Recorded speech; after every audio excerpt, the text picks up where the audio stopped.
welcome to another endorsement interview with the Times Editorial Board. Here with us today we have two candidates for state representative in the 19th District. To your far left we have the incumbent Republican Hal Slager. To your right we have the challenger, the Democratic challenger I should say, Jim Wieser. I'm Doug Ross, editorial page editor. Also in the room with us we have Chris White, publisher, Bob Heiss, editor, Krista Zvanovic, deputy editor, and Brian Vernellis on the other side of the lens is our videographer. Thank you for coming. Let's start by talking a little bit about your background and what prepared you for this. Hal?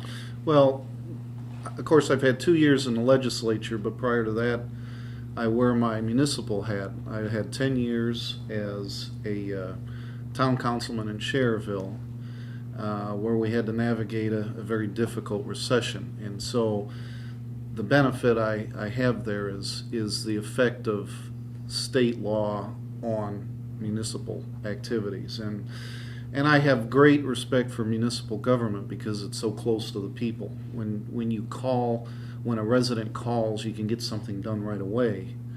And whereas as you get higher up, it takes longer to feel the impact of anything positive or negative. And so that is a benefit that I bring to the legislature that I think is really important. Okay. Jim? Yeah, thank you, Doug. I couldn't help but react when I heard you introduce us and say that Hal was to the far left and I was to the right. I think should be reversed here, but be that as it may. I kind of share the same background. I was a two-term member of the Highland Town Council a number of years back. So I have that same feel that Mr. Slager's indicated regarding the closeness of government to the people. I was fortunate enough to be the president of that body several times. And our connection at that time with the state was because that was during the time when the state of Indiana first introduced the frozen levy concept. So we really had a major struggle. It was probably, at least as municipalities go, probably a much more difficult time than even when the recession happened. I then moved on and was elected to the Lake County Council, where I served for a term and was the president the last 2 years during the only time in recorded history that Lake County, when I left, had a balanced budget and in fact had an operating balance because I thought we acted in a very fiscally responsible manner. I've also, since then, been fortunate enough to serve, and I did serve on the Regional Plan Commission for 7 years, and also was appointed by Governors Bayh and O'Bannon to the Indiana Transportation Finance Authority from 1989 to 1997, where I was involved in the projects which brought up to standard all of the entrances and exits on the Borman Expressway, which was one of the major projects we worked on when I was there. And then also, and could think of, I was also very honored to have been selected as the chairman of the Good Government Initiative that was started by private industry and by Congressman Visklosky, that introduced a number of efficiencies in government to local governments that were adopted and saved a number of local governments quite a bit of money. So I think all of that background certainly prepares me well for the legislature. Okay, well, obviously you're going into a budget year. What's your biggest priority, Hal? Well, there's never enough money. And most of this next session will be issues that are affected by funding. Clearly, we have an issue in finding more money for our roads, where the gasoline tax revenues keep dropping as we become more efficient. So it's a counterintuitive issue. Education funding is a constant problem. In my district in particular, we have a very low funding per student, yet it's one of the highest performing school districts in the state, and many cuts, well, over $7 million in cuts have been made in our district to maintain a balanced budget in the district. But now we're to the point where they're to the bone, and I believe that, and it will start affecting programs. I don't believe it was the intent of the legislature to force school corporations to have to go to referenda every time there's a need for some additional dollars. So that needs to be looked at.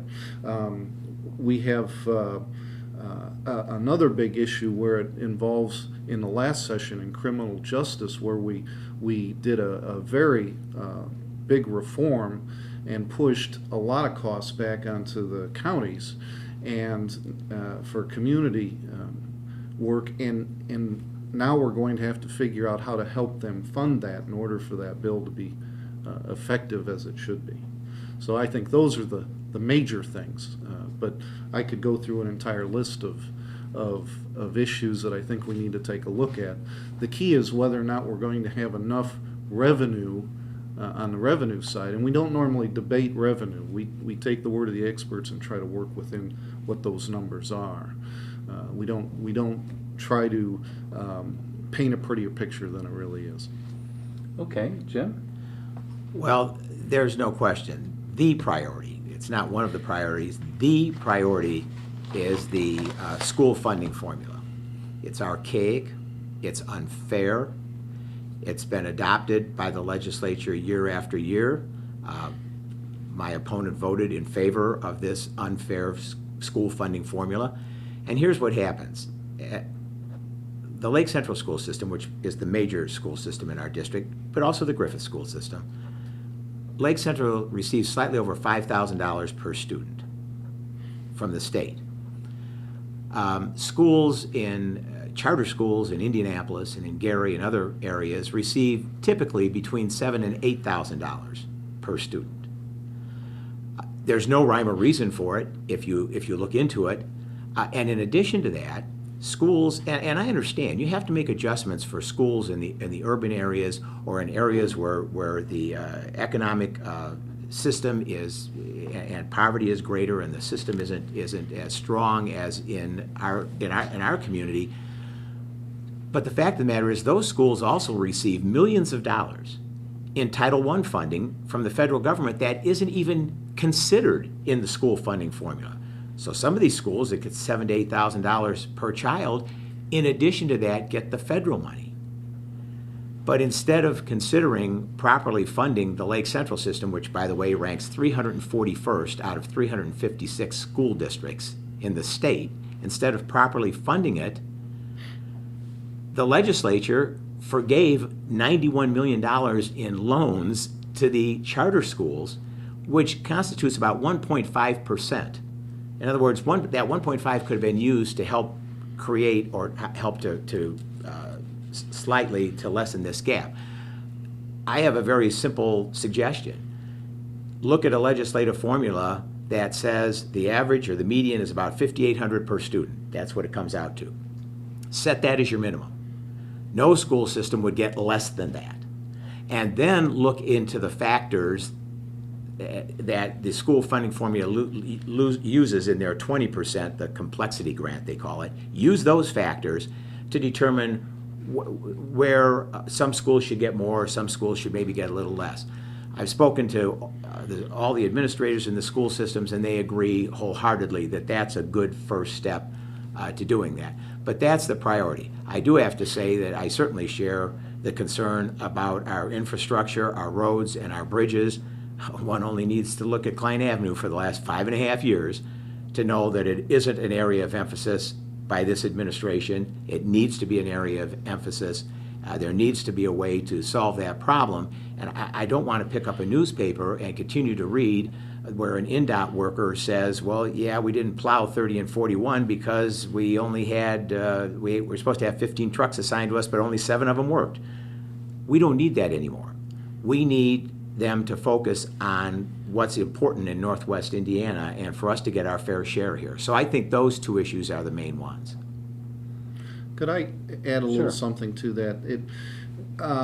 Jim indicated that there was no rhyme or reason to how the funding formula got where it was. Now, this was created before I was in the legislature, but what happened was when the state took over the funding, they did so in a way that every school district got the same amount or more than they were receiving prior to that.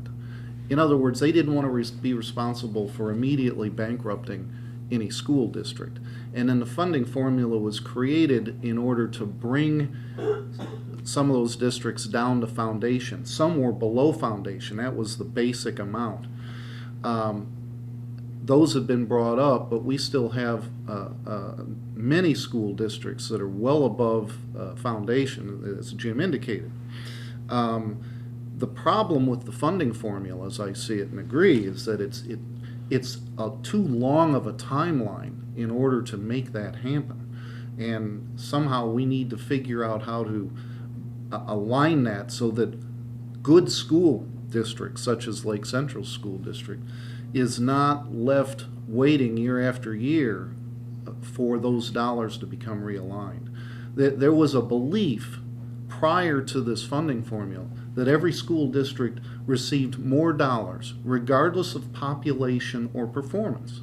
That's the way it got so out of line. And all the while, we had some school corporations that were dropping in population dramatically, yet still receiving more dollars. That's how it got out of line. The funding formula was an attempt to fix it, but in my opinion was just stretched out too long. Okay. I have one quick question, not to beat a dead horse on this, but part of the problem when we talk to school administrators is we have diverted, the last figure I saw, and it might be more now with more students going to private schools, $60 million of the budget set for K through 12 now goes to vouchers for private and parochial schools.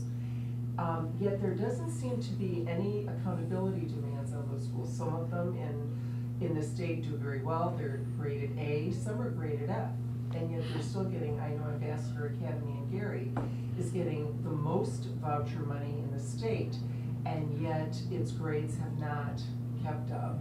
So I'm wondering if there will be any attempt in the future in the legislature to take a look at this and maybe demand some accountability from those schools. Can I take a shot Sure. at that? The voucher system is absolutely out of control, and you're correct. There is no accountability.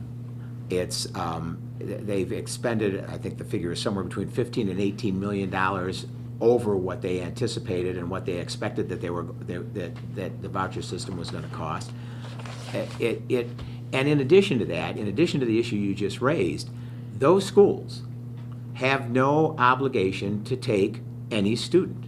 They have the right, those charter schools, those private schools, whether they're parochial or charter, they have the right to say, we don't want this student. If the student has a special need, if the student has a special requirement, they don't have to take them. For example, the Lake Central system has, through Westlake, has special education division that provide that for certain children.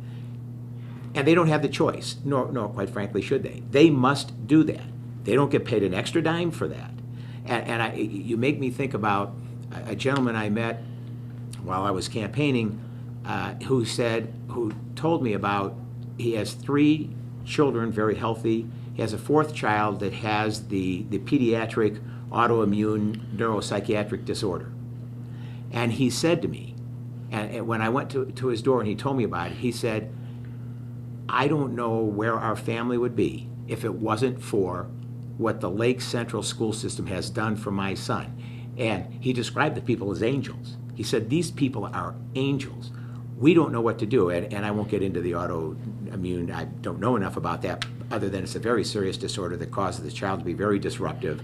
They literally have to be in a class by themselves. Well, those schools that receive voucher money don't even have to take those children.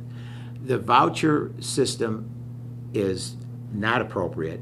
I mean, there's all kinds of, in my opinion, constitutional questions about it, but it just is reflective of this administration's desire not to properly fund public schools at the expense of private and charter schools, and that's just not going to succeed in the future. We don't have a kindergarten program full-time. We don't have a preschool funding program funded full-time. We're losing out with all the other states that have that, and it affects our economic development, and it affects the brain drain that we experience in Northwest Indiana. We have to change that. First of all, in answer to your question, I'm all in favor of accountability.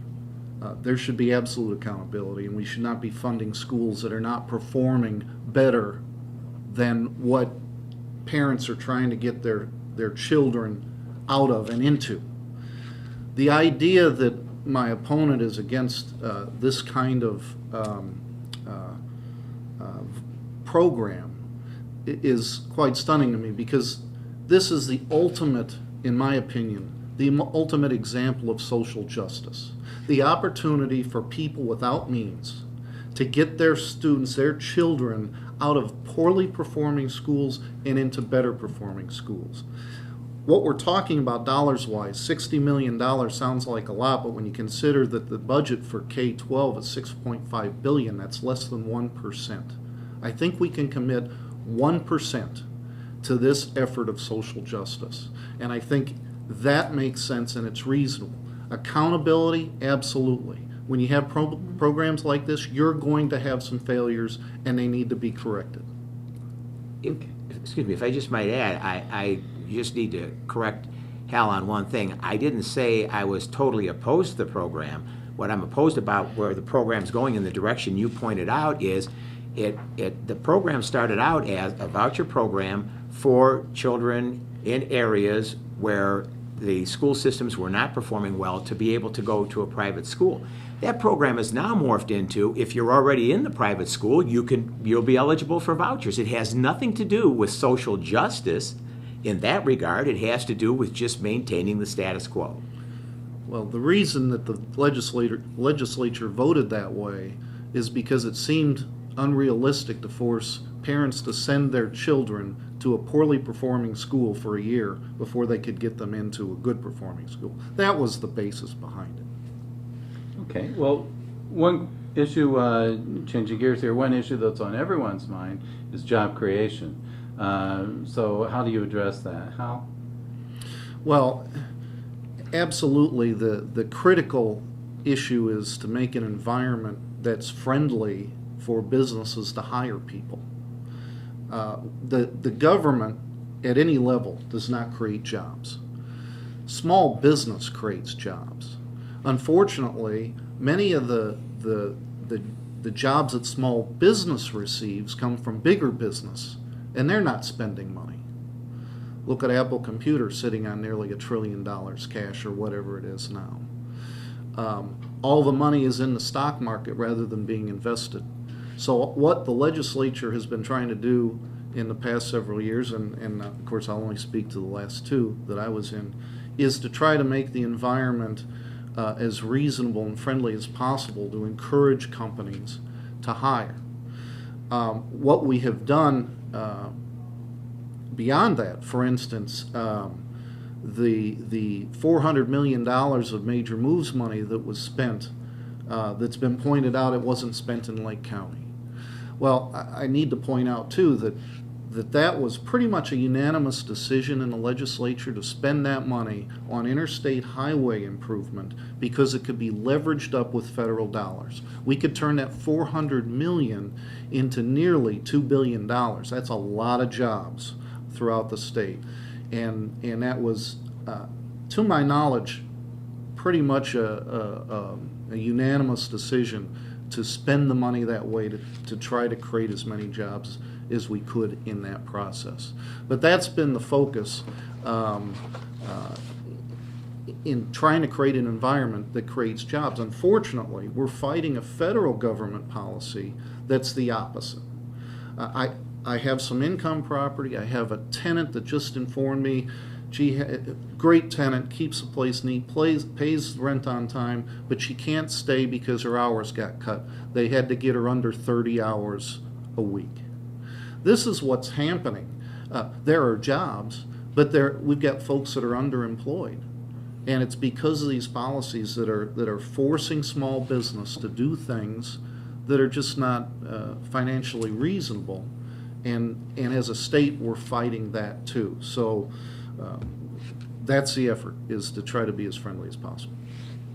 Okay, Jim? Well, a couple interesting thoughts in that regard. First of all, and you talked about beating a dead horse. I don't want to beat a dead horse. But if you're going to have true and sustained job creation, it begins with appropriate and proper education and job training at an early age. And we don't emphasize that in the state of Indiana at all. We are so far behind our neighboring states in that regard. We might get children educated in the state of Indiana, but we don't get them educated properly. They have to be educated and they have to be trained to be able to get into the workforce, to get good paying jobs, to get fair paying jobs, and not just jobs that pay minimum wage or about minimum wage and don't provide benefits, which is unfortunately most of the jobs that get created recently in the state of Indiana, and that's a major problem. But Hal said government doesn't create jobs, and then went on to describe to you how government creates jobs by appropriating $400 million of money, which, if accurate, leverages federal money, which creates jobs. That's a very strong way for government to be involved in job creation, is to improve its infrastructure and create those construction jobs that are high-paying jobs and that are fair-paying jobs, and that the wage earners in our district can use to raise their families, to educate their children. That's a really critical issue and a really critical function that government performs. It's unfortunate that when that amount of money is appropriated, that none of it gets spent in the northern part of the state, but not unusual, just unfortunate. And we have to, I think, address that issue and just kind of gently remind the folks down in Indianapolis that we do contribute an awful lot. When I go door to door, other than the education issue, which is clearly the most pressing issue on folks' minds, the next issue that they say to me, and it isn't really an issue, they just simply say to me, you know, we just don't feel that we get our fair share up here. We think that, you know, with the casinos and with the manufacturing industry rebounding and with the auto industry being as strong as it is, that we send a lot of money down to Indianapolis. And we'd like to see a return on our investment. And that's what I'm suggesting, is that we focus on programs and projects that can do that. But clearly, I mean, in terms of job creation itself, we have been fortunate. I've been fortunate as an attorney that deals in land development to represent several industries that have recently relocated from our neighboring state. One is the Land of Frost project, just several blocks from here, and one is an Illini High Reach project that's just being started in Crown Point. And when I talk to my clients, and that's what I find interesting, when I talk to my clients, I ask them, what made you come to Indiana? Why were you attracted to Indiana? Oftentimes the first answer is because it's so bad in the other place. That's usually the first answer. But then the second answer isn't, well, because you're considering reducing the business property tax or the personal property tax, or they say it's the quality of life issue. It's you have good school systems, and we like the school systems, we like the environment, we want somewhere where our employees can be comfortable, where they can raise a family, and we like that attraction of Indiana. And that's what we have to keep in mind and we have to keep focused on.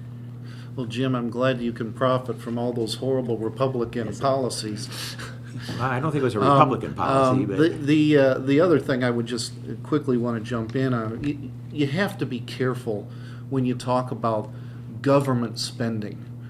When I was on the council in Cherville, I remember the first stimulus package came through. And we were in a position where we had a shovel-ready project. We had a wastewater treatment plant ready to go, designed, funding ready in place. We had the money, we could go with it. And we had to make the decision whether we were going to take some of these federal dollars to supplement that. Well, in fact, it was $2 million. And it would have been irresponsible to our constituents not to take those dollars and reduce the debt the town paid, and that's what we did. But the fact was, $2 million came from that stimulus that didn't create a single job, not one. Those jobs were going to be there anyway. That project was going anyway. And that's the reason why that program was not successful, is because shovel-ready meant it was going to happen anyway. One of the things that, we mentioned major moves. the state created the Regional Development Authority, and it was funded for 10 years with $10 million a year in major moves money. So the question is, now it's up for reauthorization this year. What do you do, Hal? Well, it's interesting because therein some of the objection comes from members of the Senate side, and we have to overcome those objections. The objections appear to be they're hesitant to just give out another $10 million a year, and I can understand that because everybody in the state would be looking for the $10 million a year. Some of the interest would be on project-specific thinking, so that the state and the state taxpayers would know what those dollars are going for in more specific terms. And so what we've been doing in the background, when I say we, I mean the Northwest Indiana delegation has been discussing this along with the RDA, is how to create a presentation for the state legislature, in particular the Ways and Means Committee that I sit on, as well as the Finance Committee in the Senate, that would show a return on investment for the taxpayers of the state, so that there was every reason to go forward with funding the RDA rather than not funding the RDA, where we could show a return on that investment. And one of the things I pointed out is perhaps we need to not think in terms of $10 million a year. Let's think in terms of projects that bring a return. That may be more than $10 million a year. And in so doing, we set the baseline that everyone else in the state has to achieve. In other words, it takes the burden off the state for justification. We'll give them the justification. I think it's vitally important that we reauthorize the RDA. Now, many might argue that so many of the projects have been piecemeal, and I would absolutely agree with that. We've had a lot of good projects. However, we lack in Lake County a bold vision. We need an organization that can look at the big picture and say, over the next 10 years, here's what we're trying to achieve, here's where we're going, and let's all try to get on board with that. We don't have a county executive that does that, and the RDA may be in a position to help do that. I know the congressman has tried to do that, and that's been a positive. But the RDA represents that vehicle for us. And I'm hopeful that we can come up with a package, a creative package of financing that will keep that going to help us build that bold vision. Okay, Jim?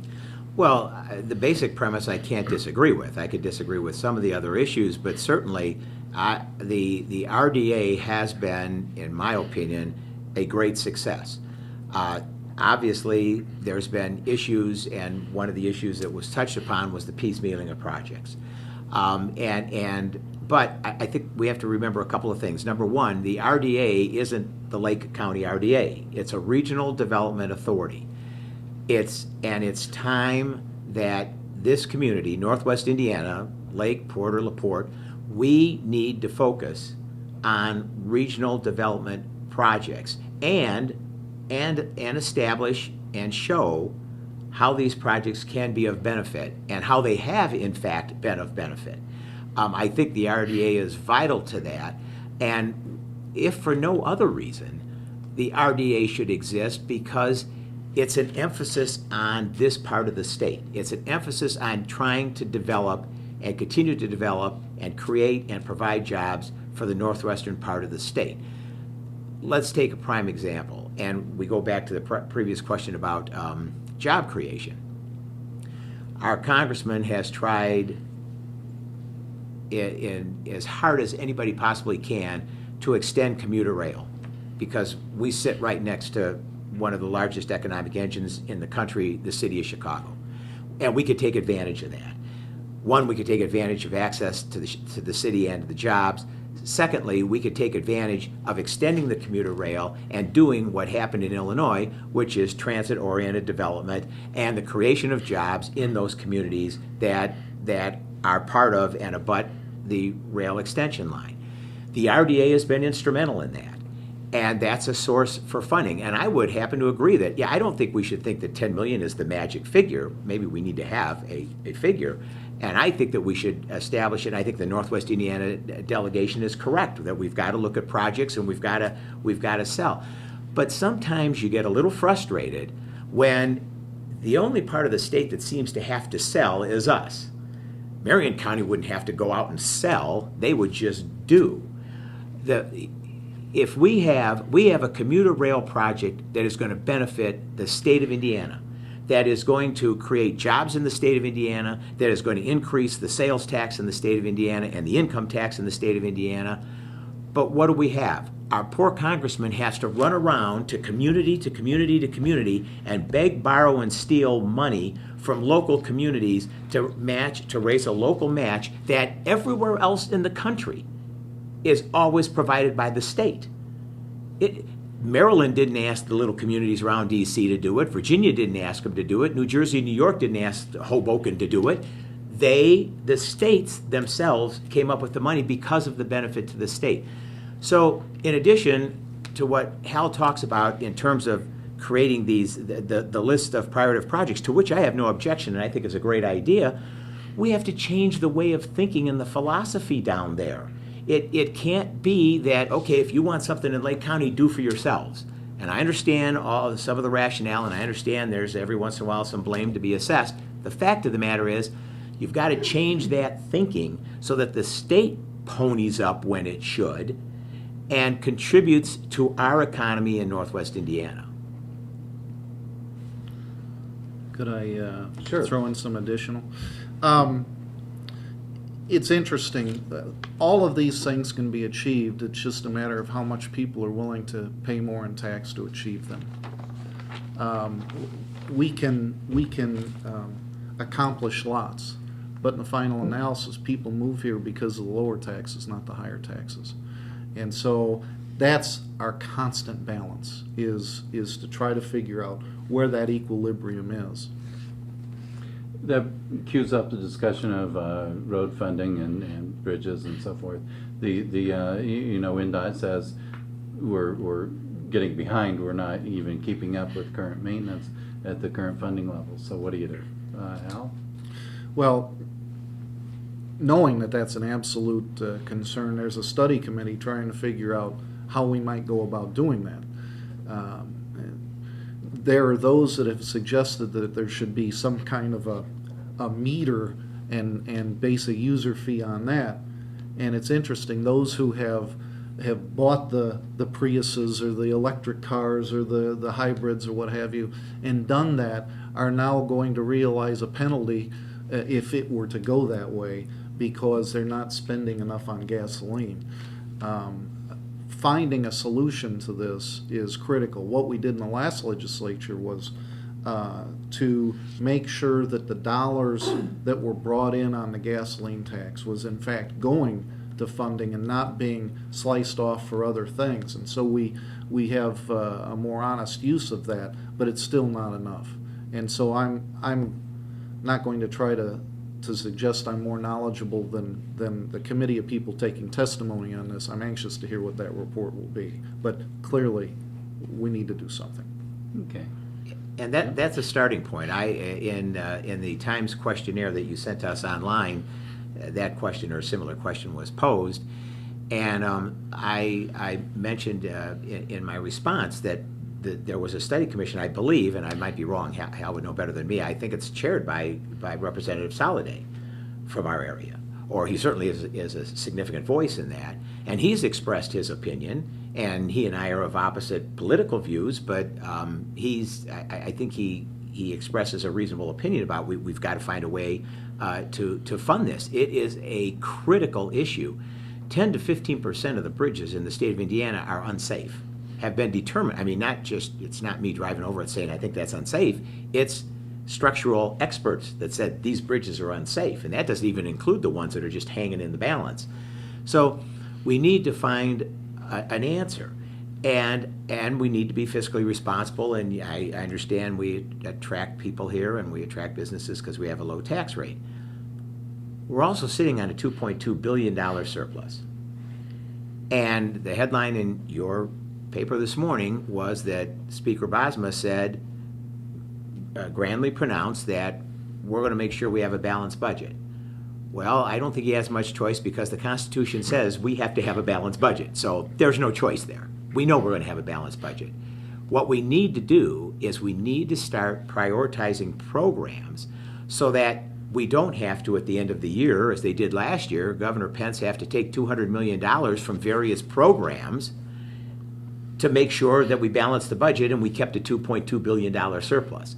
I think that part of that surplus, and I'm not suggesting a lot because you need to be fiscally responsible, that's bottom line, but I think this idea about the roads and the infrastructure is so critical that is one issue that I think that study committee could look at and say, hey, as seed money, as starting this out, we need to look at that amount that we have, the rainy day fund or whatever you want to call it, see if we can utilize that, and then look into the other issues about, is it right, is the MVH fund and the LRNS fund, those funds that are used and are dedicated specifically for road improvements, are they really funded by the right source? I think what they really need to do is start to consider, because of some of the issues that Hal was just referring to, that maybe, that's not the right source anymore, or it needs to be supplemented. And we look at other areas of source of funds and revenues that could supplement that so that we can make that a real priority for the state. Okay. Any other questions? Well, Jim's had a theme throughout of the region not getting enough from Indianapolis, and I wonder how, if you're down there, you talk about it. I mean, we hear it, but what should we expect? I mean, how do you work with Indianapolis to get what is considered a fair share? That's a fascinating question, and I'm and very able to answer it. First of all, on the issue of road funding, I've talked to the commissioner on that very issue, and as pointed out, we are the second most populous county, and we get the second most amount of money. Now, exactly how the percentages work out, I've not analyzed that, but it always appears like we don't get our fair share. We didn't get the fair share of the $400 million. However, we got an $18 million new bridge span on 41 in Hammond. The Klein Avenue is being redone. There are all kinds of other things that were outside of that pool of money that is being spent in Lake County. There's always more projects than we have money to do so. Now, concerning the issue of how do we deal with Indianapolis, the fascinating thing that's taken place in the last 2 years is that the legislature in the majority caucus and the Republican caucus has not had representation from Lake County. There's just been none. And so when Rick Niemeyer and I joined the caucus, it was an opportunity for them to turn to somebody that they know and say, well, what do you guys think? What's going on? What do you need? And the influence has been obvious. I've accomplished things in my freshman term that most freshmen could only dream about. And it's simply because I was the voice of Lake County in that caucus, and the results were positive. One of the issues was, for instance, this business personal property tax issue. Everybody was in favor of that, and I went to caucus and I said, look, we're missing the boat in Lake County. If you don't get Lake County on board with business personal property tax, and making it optional means that Lake County is not going to be on board because they can't afford to adopt that policy, the state misses out on a great opportunity. We have industry where we don't think in terms of a couple of $1 million coming into the state. We think in terms of increments of $100 million with our industry. And we need to be thinking big in this regard. And it was that argument that brought about an adjustment to the bill to allow for expanding the ability for an abatement, to make a super abatement as it was called. Unfortunately, that really didn't help, but it was at least an effort to try to address that fact. And so we have an influence. and a voice that we've just not had before. Now, what's interesting is this has gone on for decades, and the Democrats ruled for decades, and yet the problem has always existed. So I'm hopeful that going forward, we're just going to do better with me representing Lake County and anybody else we can in that caucus. Right there is why we have the situation we have, because it's political. If you don't have a Republican, you're not going to get anything. And that's what's wrong with this system, and that's what's wrong with the party. Single party rule, whether it's in Indianapolis or whether it's in Lake County, is counterproductive. It doesn't serve a valid purpose. You need to have some balance, and you need to have some checks and balances. And you can't say, well, you know what, I'm effective because I'm a Republican. And because why? Because we don't listen to Democrats. That's what we do. We don't reach across the aisle. That's the answer, Bob. That's the answer, is to reach across the aisle and to work with each other. Every board elected office I ever held had at least a Republican member on it. Every one. And I was able, and we were all able, to get along, to work together, to work productively, to come to the same conclusions, oftentimes, not always, but most often, and certainly on the major issues, because we would set aside the political aspect of it. We would set aside the fact that you're a Republican or a Democrat, and believe me, whether it's the town of Highland or the town of Schererville or the St. John or Dyer, the politics gets thrown out the window when you realize that what you need to do and what your job is to provide services to your constituents. They could care less whether you're blue, black, brown, Republican, Democrat, communist, libertarian. They don't care. They want their services, and they want them at a reasonable price, and that's your role. We have to take the politics out of it. When I go around in the community, and I've gone around to business people in our community, and I've gone around to regular folks and gone to the educators and met with all of them over the last 10 months or so, they have a very different spin on it. They say to me, hey, we really thought that things would change because there was going to be a Republican from Lake County, and now there's a voice in there. And they said it hasn't changed at all. If anything, it's gotten worse. That's their perception. And I believe it's a valid perception. So that hasn't solved the problem. Just by being a Republican from Lake County isn't going to solve the problem. What it takes is folks from Lake County of whatever political persuasion to go down to Indianapolis and say, look, I'm not here to fight.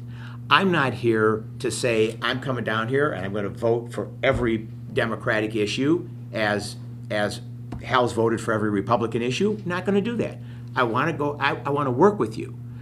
We can't carry this mentality that started in Washington, D.C., where you can't even, if you have coffee with somebody of the other political party, you are chastised or you're censured by your own party. We have to go back to the day where we find common ground, we reach across the aisle, and we work on projects that benefit our constituents, that benefit this state, regardless of whether we're Republicans or Democrats. I have to respond. First of all, the Democrats didn't complain when they were in charge. I agree that it would be nice if politics didn't play into it. But it is what it is, and we got to work with the rules that we've got. The idea that I voted for every Republican issue is, of course, wrong. In fact, the issue I just discussed, the business personal property tax, that was SB 1. That was the #1 agenda bill. I voted against it because it was a bad bill for Lake County. We are in a position where things have gotten better for Lake County because we've had a voice. Now, as far as being censured because you have coffee with somebody, we talked about the RDA. I guess I'm going to be in trouble. I had coffee with Senator Talion where we discussed this very issue and trying to figure out how we can collaboratively achieve something. Why Senator Talion? She happens to be on the Finance Committee on the Senate side, and I am on the House side. And so it made sense for us to get together to figure out how we could coordinate our effort on behalf of Lake County. I've been in an elected position for 12 years. 6 of those years I have been in the minority and 6 in the majority. I know how that is played. I don't know that my opponent has ever been in the minority.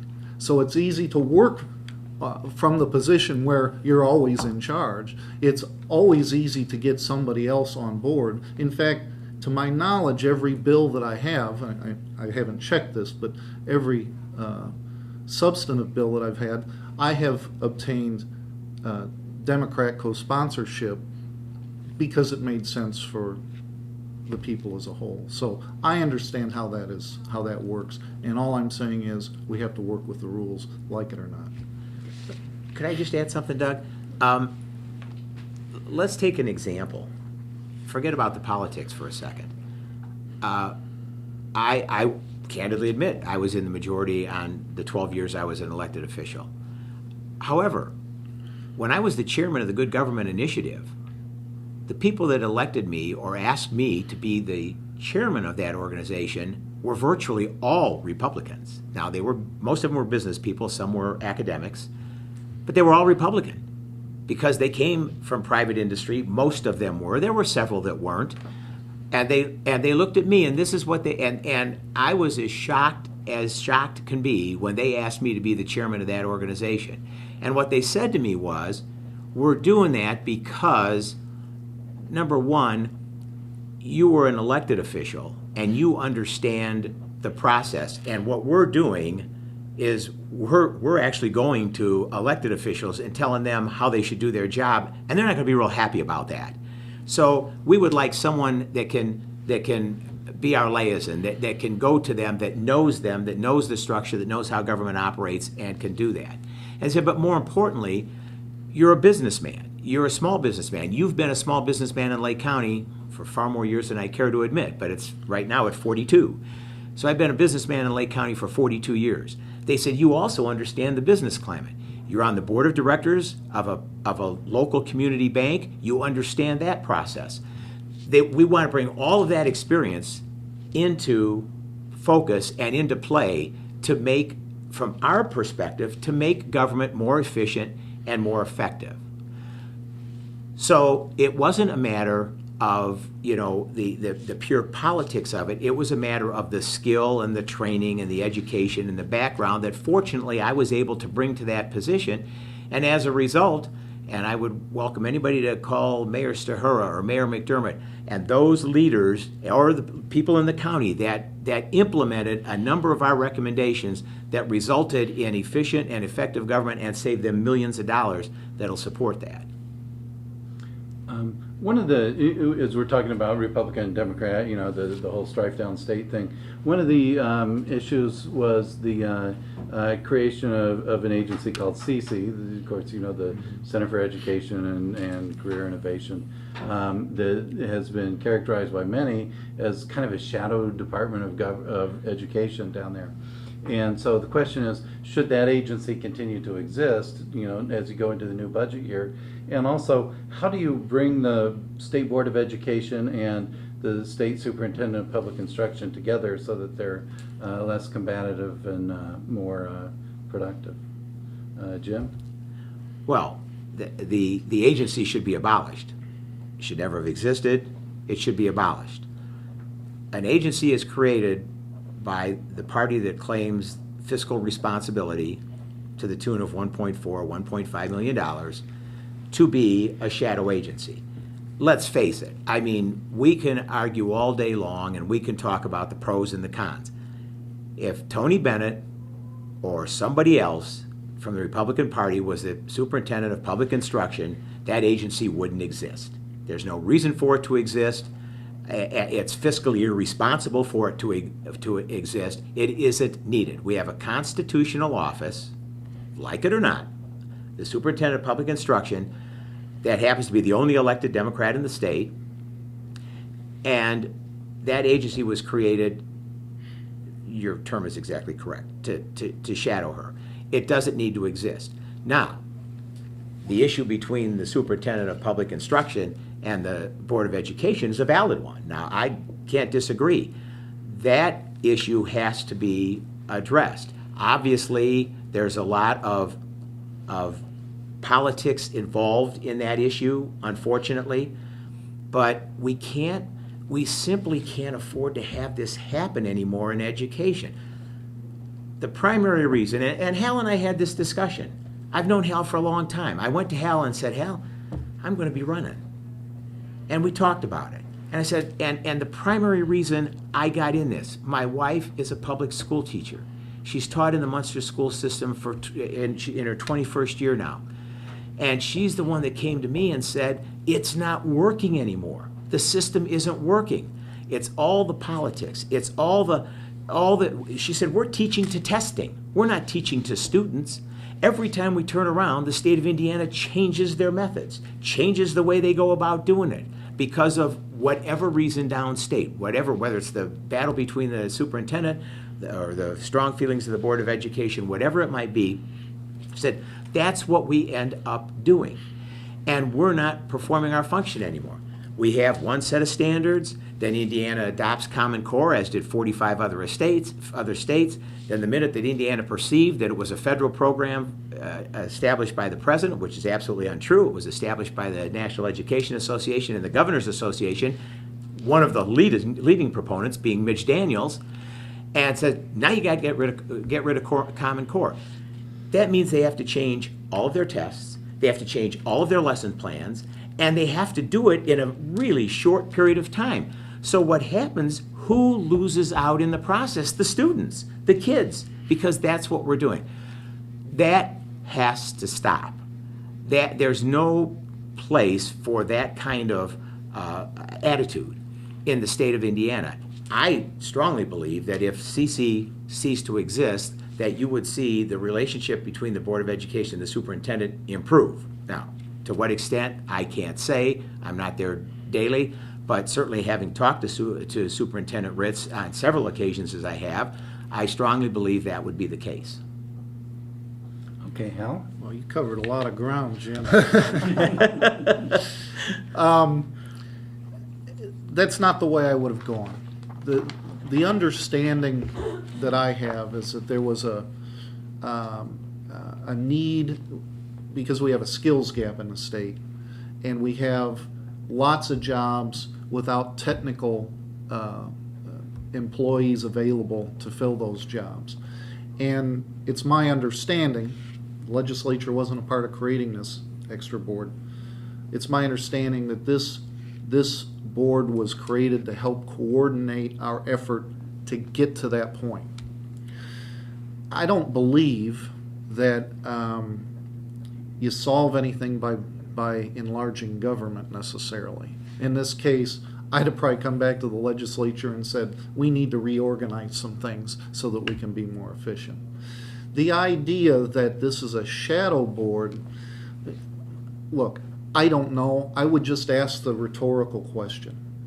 The superintendent is the CEO of public instruction. She answers to a board of directors just like any other CEO does. And the governor appoints all those board members. So by nature of the system, he has the upper hand. What is the motive to usurp the superintendent's authority? It's a rhetorical question. I don't have the answer. It's just something to think about.